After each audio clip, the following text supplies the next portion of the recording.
So when we think about AI, we usually think about one thing, right? Getting answers and getting them fast. But today, we're looking at something totally different. It's a system called the HumanCodex, and its goal isn't to tell you what to think, but to completely change how you think.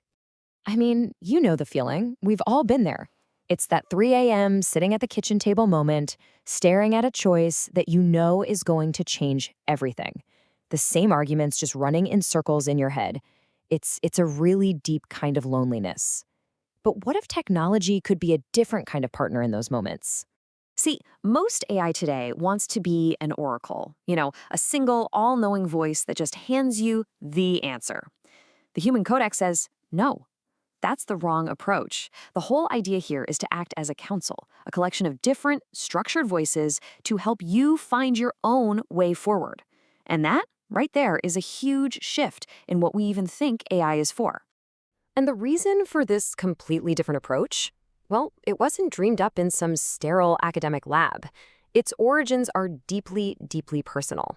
This is an AI that was literally forged from the need to survive. Yeah, just look at this. The source material spells it out plain as day. The system's core logic wasn't programmed from some abstract theory. It was built by taking a real person's internal strategy for psychic survival and turning it into code. That origin story is exactly what makes it so powerful. So what kind of survival are we talking about? Well, the creator, Roger Keyserling, he needed a way to deal with what the source calls single authority models. Think about institutions like the Mormon Church, which claims to have a single infallible truth, or the Boy Scouts, where a single top-down perspective often ended up covering up abuse. So to cope with this, he basically built a toolkit inside his own mind, an internal council of competing voices. This let him hold two completely contradictory ideas at the same time without, as the source says, cognitive destruction, without falling apart. And that exact mental strategy, that became the blueprint for the entire AI. Okay, so this whole backstory brings us to the system's most radical idea.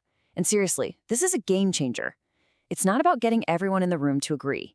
It's about aiming for something much harder and way more valuable. One of its core mantras is simple: truth before comfort. Think about that for a second. This system is designed from the ground up to find the most accurate picture of a situation, even if that truth is really, really uncomfortable.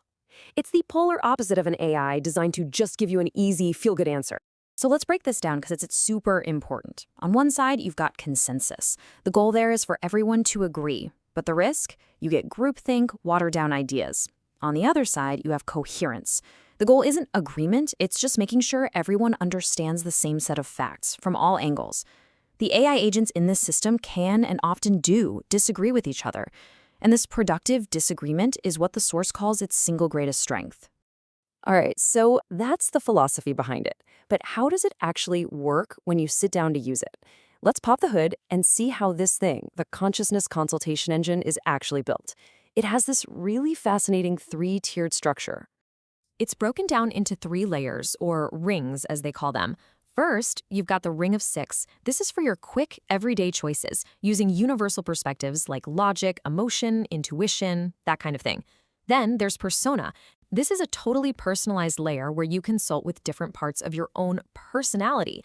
And finally, there's the ring of 12, the deepest level, which uses 12 powerful archetypes for really big, complex, institutional-level problems. But before any of that happens, something else kicks in. And honestly, this might be the most human part of the whole system. A component called the witness engages first. Its only job is to see you, to hear you, and to acknowledge your emotional state. The fear, the confusion, whatever it is, without any judgment. It validates how you feel before it ever tries to help you solve the problem. And that persona tier we mentioned, this is where it gets really transformative. After a quick interview, the AI helps you map out the unique parts of yourself. Maybe you have an inner artist or an inner critic or a builder. Then, when you face a tough choice, you literally consult them. The whole process changes from seeking outside help to accessing the wisdom you already have inside you. You become your own counsel. So when you take a step back from all the details, you start to see that this isn't just a clever piece of software. It's proposing something much bigger. It's really a new philosophy for how we relate to technology and to ourselves. There's this one line that keeps popping up in the documentation, and it really sticks with you.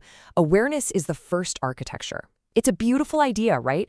It suggests that the real foundation for making sense of this crazy world isn't code or algorithms or data, it's consciousness itself.